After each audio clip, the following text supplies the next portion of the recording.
Cette femme est une femme de ménage le jour. La nuit, c'est une tueuse de sang-froid. Et pourtant, les gens qu'elle tue sont les méchants. Quelques mois plus tôt, le mari de Mary est allé en prison pour agression. La famille s'est retrouvée sans soutien de famille. Elle a dû s'occuper de son fils autiste et cumuler plusieurs emplois pour joindre les deux bouts. Mais le destin ne l'a pas favorisée. Un jour, alors qu'elle rentrait du travail, Mary a reçu un appel inconnu. Elle pensait qu'il s'agissait de son mari, Jack, qui venait d'être libéré de prison.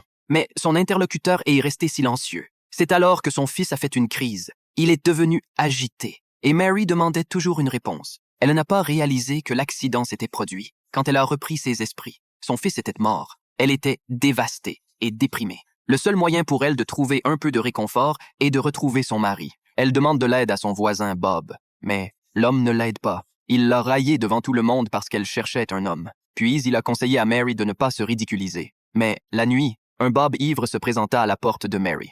Il s'est présenté à la porte de Mary avec l'intention de commettre un acte de violence. Mary ne pouvait plus respirer à cause de l'animal. Heureusement, la belle-fille de Bob a entendu le bruit. Le lendemain, Mary se rendit chez l'ancien patron de Jack. Elle essaie de lui soutirer des informations sur son mari. Mais les interruptions répétées ont eu raison de la patience du patron. Il envoie Mary chez Carl. Jack devait beaucoup d'argent à Carl.